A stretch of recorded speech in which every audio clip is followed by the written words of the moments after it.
Welcome back to the Neuroscience Meets SEL podcast. This is Andrea Samadi. This interview will be broadcast on YouTube as well as the regular podcast channel. So be sure to look for the YouTube link in the show notes if you'd like to view the video. Today we have two pioneers in the field of educational neuroscience, Lori Desautels and Michael McKnight. I first found Lori from her TED Talk from Indianapolis when I was searching for anything in the field on educational neuroscience. And this is back in 2014. It was 5 years ago that I partnered with Arizona's Department of Ed, and I was urged from Arizona Educator to write another book that focused on the science behind the brain and learning. And back then there wasn't a lot of information out there like there is now. I found Judy Willis. I learned a little bit about the amygdala hijack. I read David Souza's How the Brain Learns, John Medina's Brain Rules, hired a neuroscience researcher, and I still needed help to figure out how the brain works. And then I found Lori, watched her videos, and got a chance to understand how the brain and learning were interconnected. In Lori's TED Talk, she mentions that neuroscience and education have come together, and it's a huge connection because everyday experiences change the brain structurally and functionally. And I thought this is incredible that we can finally accelerate learning with this understanding of the brain. And through Lori, I had a chance to see Michael's work and dive deeper into his understanding of adverse childhood experiences. So thank you both for pioneering this field and helping so many of us around the world that might have had a bit of a struggle with, understanding the parts of the brain, because none of us have had a crash course in learning how the brain works, and then suddenly this is where we are in times. So it's groundbreaking for you to make this relatable for all of us. So thank you. You're so welcome. Thank you for having us. Oh, you're welcome. Well, it's a thrill for me to have you both because it's been many years of interacting on social media, following your work. I'll put all of your bio and your social media links in the show notes so that anyone who wants to learn more can follow you, because you're doing work in the trenches day by day, posting photos of everything, and it's incredible work. So that will be there for people that want to learn more. So. Perfect.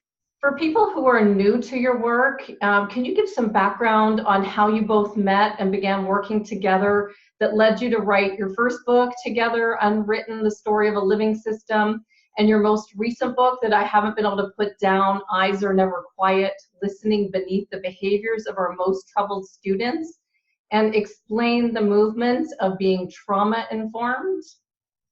Michael, why don't you start with that, because you like to share that story about how we met. We met online, and what immediately drew me to Lori was her first book, which has a picture of a troubled child on the cover. And it was just immediately drew my attention. I believe we met probably on Facebook first. Lori's extremely fast. She's much faster than I am. And before I knew it, I was heading out to Indiana to a conference that Lori and she continues to hold conferences. This one was at Marian University when she was at Marian, and we finally got to meet face to face, and it was just a unique way to meet, because without stumbling into her book, I don't think we would have ever met. That's pretty powerful to write a book together just from meeting via social media, because I know how much is involved in writing a book. Yeah. It was, I think, and adding to what Michael said, I think we found together a passion for working with children and youth. And, again, this was 5-6 years ago. So the adverse childhood experience study was really not known by many people. I mean, I remember learning about it probably 6-7 years ago, and I began to share it. Michael, I think that's about the same time frame that, excuse me, he learned about it. And so we both really connected on how the pain that children and adolescents are bringing into schools and districts was deeply affecting how they learn, how they relate, how they sensed and felt their way around the world. So, we really looked at education together as a living system. We talked about that. We were in Pittsburgh writing Unwritten, and we bought a recorder so that we could actually record ourselves talking through the first few chapters. And I think the theme of adversity and trauma and resiliency really emerged through our conversations. And we knew that we had to move forward together with these books. And we are actually, I gotta get Michael going here, because we've got another book that's got a deadline of May 1st on relational brain aligned discipline and rewiring our perceptions as a society for discipline with pain-based behaviors. Oh, congratulations. That's so exciting, because I watched you write the second one together, and I couldn't piece together how you knew each other. And, Michael's in New Jersey, and I know you're in Indianapolis. So I was trying to understand how you're doing this. Yes, absolutely. That's powerful. Excellent work. Thank you. Especially it's been with a lot of fun.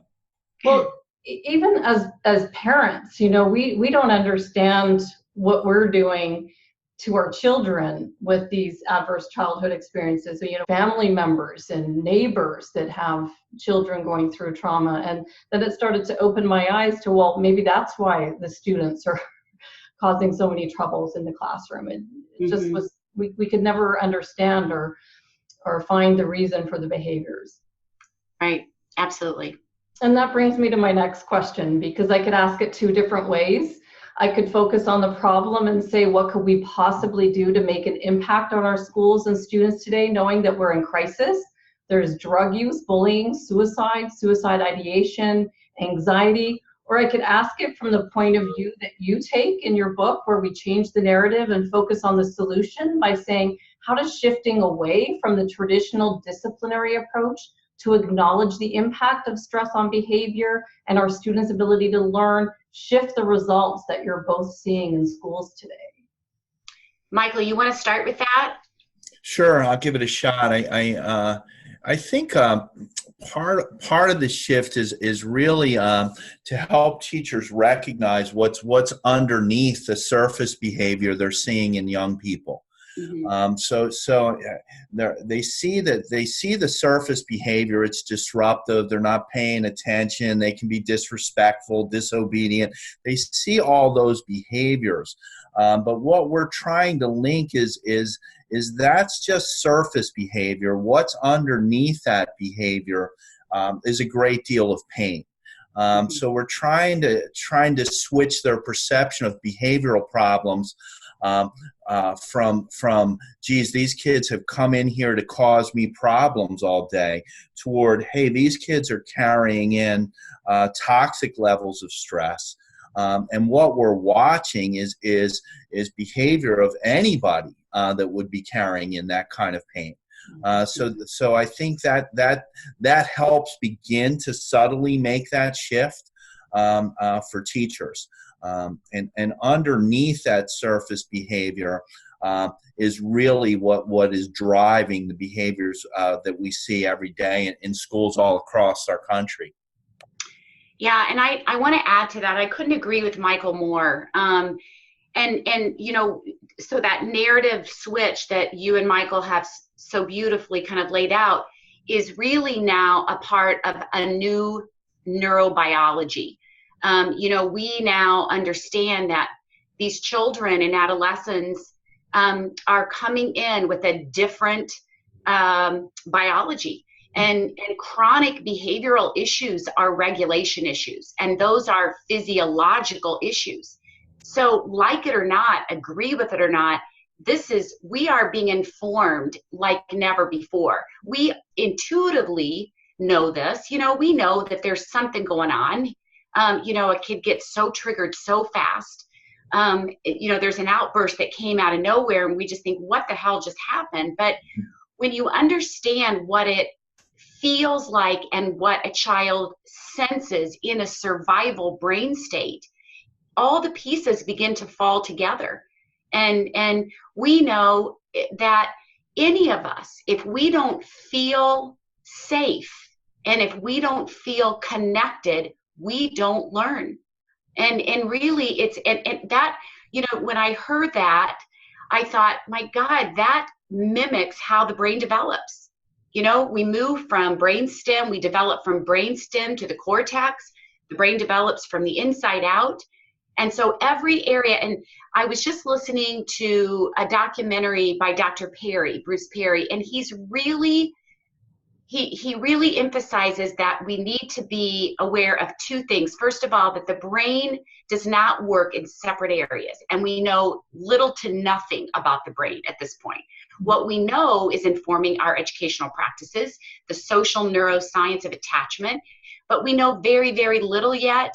And the brain works well when it is integrated and organized. That's what I'm learning. That's what I've learned this week, is that it's well-being, social and emotional well-being is about integrated areas that are, you know, syncing up and connections that are being made all over the brain, because the brain is an organ, but it acts like a muscle. So these kids that are disruptive and these kids that look oppositional and defiant have not had the experiences that they need to develop those skills of empathy or of kindness.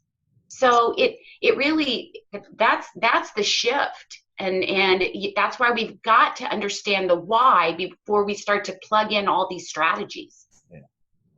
Yeah. I think the other part of this shift too is Lori talks a lot about our ability to connect with kids. I like the term trauma responsive more than trauma informed, because we're tasked to respond to pain-based behavior, and we're tasked to connect with those kids who are really relationship reluctant. They're resistant to relationship, but we have to frame that as a form of protection, not so much resistance. But these kids are really the behaviors we see on the surface behaviors are really protective behaviors. Mm-hmm. From anybody that has had those kind of experiences. And I think helping people look at their own lives through the lens of adversity and the struggles they've had helps connect that too. And we're doing some of that with the work we're now spreading into with police officers, and sharing some of that work through some of the pains and traumas that they deal with every day. Mm-hmm. Wow, there's so much here. I could continue asking questions for the next couple of hours, but just sticking to the classroom, because I would go in another tangent now. But I know firsthand about stress. My first teaching assignment was a behavioral class, and like many, I burned out before I even got started. And if you were to ask any of my friends back then, I was the least likely to have quit. And when I was reading your book, Chapter 1, Eyes Are Never Quiet, I actually started getting teary-eyed with the advice that Michael gave an educator, who Lori later shared was her daughter. So this makes the story so impactful, because she was at the end of her rope. I remember being at the end of my rope thinking, this is not what I want to do for the rest of my life. And I remember how frustrating it felt, and didn't make the decision quickly or lightly to leave the profession. But it made me wonder, what if with all that's going on with teacher shortages these days, what if all new teachers were given Michael's advice and were given another angle to thrive instead of just survive in this profession? What would it look like? Michael, take that one, and then I'll follow you. Well, yeah, we really don't do well with really preparing teachers for the classrooms of today. I'm an adjunct at a local college here in New Jersey, and you know, Lori's working with future teachers, and we're just not giving them the tools or the understanding of the worlds they're about to walk into, and what they're going to be experiencing as a result of the teaching they've chosen to do. And I think many teachers, I mean, you know, I've heard, our profession described as a profession that eats its young. So your experience is not rare. I often look back at my first 3 years of trying to teach what our system calls emotionally disturbed adolescents, and it was scarring. I mean, it was really a painful experience, but eventually, and I'm not sure exactly why, but I started to allow those kids to teach me a little bit about what their needs were and what their life experiences were like. And I did I was lucky to run into some really, really great mentors that have been around really forever, but are hidden. We have a great hidden history of people that have worked with troubled young people forever. But we're not teaching it in our schools, and we're not sharing even our history of what makes successful teachers for kids that carry in that kind of pain-based behavior. Yeah, and I want to add to that too. We at Butler are beginning. We're starting to really look at how significant this is. Because I think whether you are, it doesn't matter what university, we are in a new time. And in fact, our interim dean just shared with our faculty 3 buckets of concerns that our students shared, because, you always get the positive, and that's great. This was our faculty meeting this past Thursday. And so in these 3 buckets that Dr. Candle shared with us, one of the main buckets was behavior. I'm struggling with the behavior of kids that in my classrooms. Mm-hmm. And Dr. Candle and I looked at each other because, these behaviors promote contagion. Mm-hmm. And human beings are contagious. And it's so difficult not to personalize. It's so difficult not to escalate with that child. And it's, you can be in the classroom 30 years, 35 years, and I'm only in the classroom, a morning and an afternoon a week, and I can feel myself escalate, just in there just for a short amount of time. So this is critical. Behavior management is not about kids. It is about us. It is our brain state. Mm-hmm. And as you've heard Michael and I say, and we've written in the book, a dysregulated adult cannot regulate a child. And the traditional discipline that we have infused and implemented for 100 years is not working with kids who carry in pain. And we're unintentionally re-traumatizing and reactivating those stress response systems. And they come in, again, with very little to no experience or experiences, on how to be kind, how to empathize, how to share, how to place yourself in someone else's shoes. It's survival. Survival trumps learning. It trumps relational milieu. It is about that survival brain, and it looks selfish, and it can look very disrespectful. Mm-hmm. Absolutely. And one of my mentors and a great guy that I stumbled into, Dr. Nicholas Long, talks about teachers needing, educators needing to be thermostats, not thermometers. So can we regulate ourselves enough to deal with the emotion and the affect that we're seeing in front of us, and that's why I love combining my stuff with Lori's, because she provides that neuroscience with it, and that's now just really expanded some of the things that troubled kids and some great mentors have taught me over decades.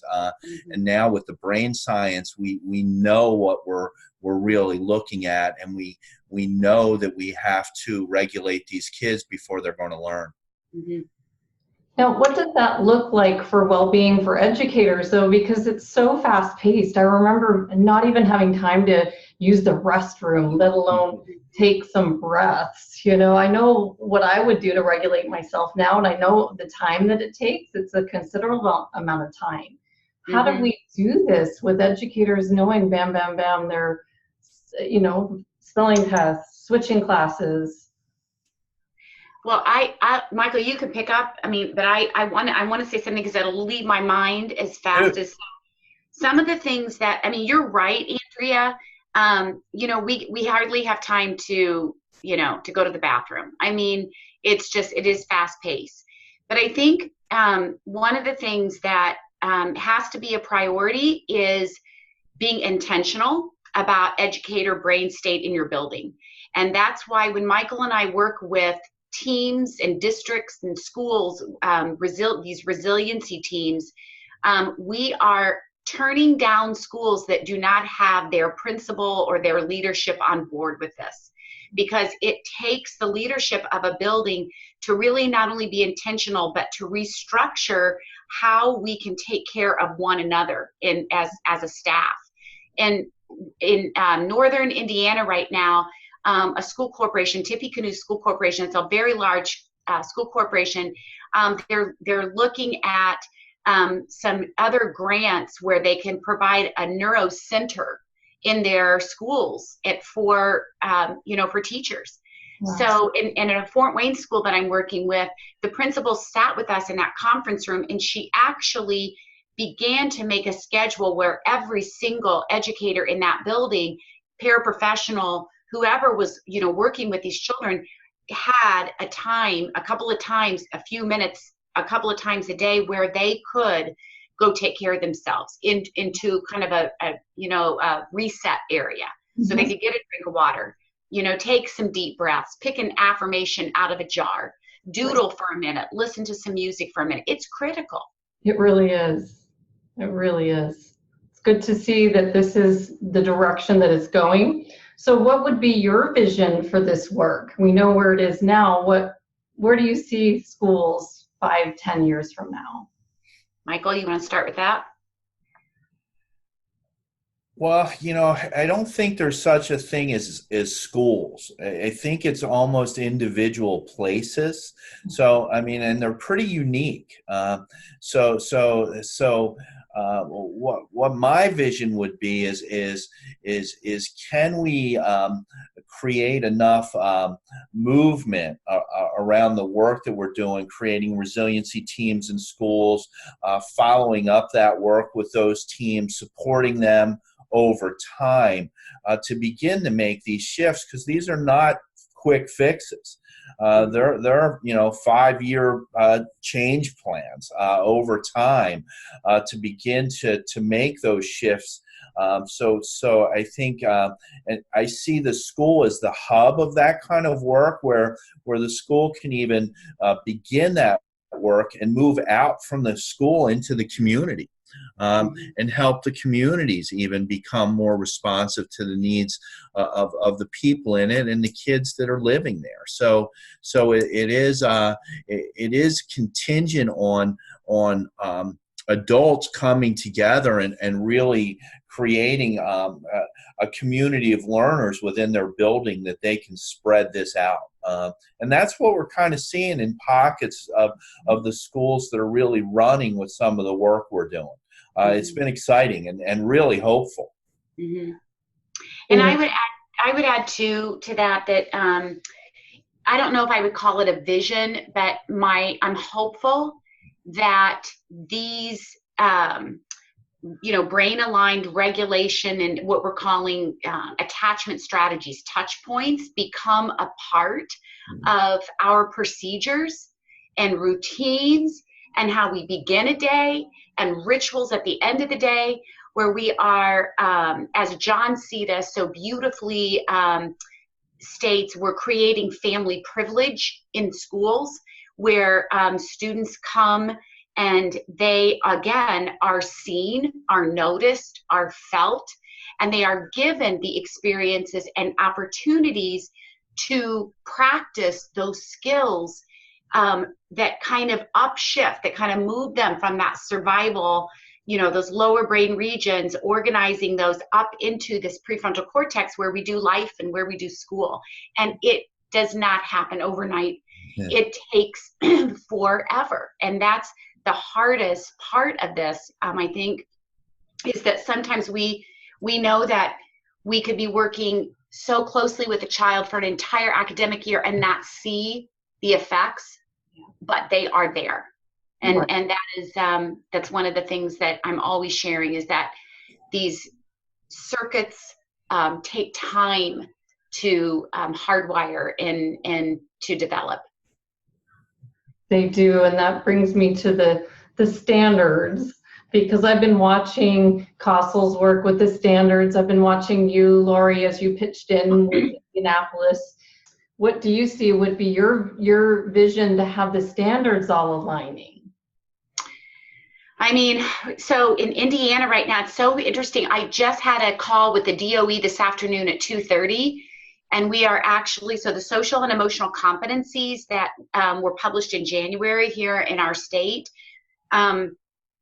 they are really being implemented and operationalized, and we're going to add to these, because I mean, that's how quickly the research changes. From when Dr. Brandy Oliver and I created those last summer to a year later, I told the DOE this afternoon, I said, I've got more templates to share, but we've got more for the toolkit. So I think that our social and emotional competencies must have the educational neuroscience part to them. And that's what we did here in Indiana. We added sensory motor integration. And that, again, is in alignment with how the brain learns from the back to the front and from the inside out. And we also added growth mindset, which is Carol Dweck's work, but it's neuroplasticity. And so we're teaching that neuroanatomy to the students. So I think that's the way we have to go, because it's where the research is, that's what we know, and it's changing daily. It really is, and it's exciting times. When I was watching you getting involved, I thought, I can't wait till all the other states get on board, and again, you're pioneering the way, and thank you for that. What's powerful to me as an ex-administrator, and in pockets, social emotional learning in the world that I come out of, which is where troubled kids go when they're removed from regular schools. Social emotional learning's been around for a fairly long period of time. Lori's work connecting it with the brain and neuroscience is, I think, where we have to go. One of the benefits I saw of teaching social emotional learning to kids is it improves adults' social emotional learning. Ours, we're not very used to, as adults, working with some of these topics. I know when I first started to work with what drives behavior, it's not behavior, it's thinking and emotion. And we don't talk much about emotion and patterns of thinking and feeling, and what we as adults are supposed to do with these feelings that we're picking up from the children in front of us. So I think that's been that's going to be a big benefit of social emotional learning is improving the adult skills in those areas. I agree. Well, I want to thank you both for sharing your knowledge with the world. I urge any listeners who want to learn more about your work to follow you. You can follow Lori at Desautels_PhD, McKnight32 on Twitter, and you can find them on LinkedIn, Facebook, and Instagram to see their strategies in action. Thank you both. Andrea, thank you so much. Thank you. I appreciate it. See you later. If If you're enjoying the Neuroscience Meets Social and Emotional Learning podcast, please don't forget to subscribe so you'll stay up to date with our new episode. While you're there, please feel free to give us a review or a 5-star rating, as it helps others find us. For more information on our programs, books, and tools for schools and the workplace, visit us at www.achieveit360.com.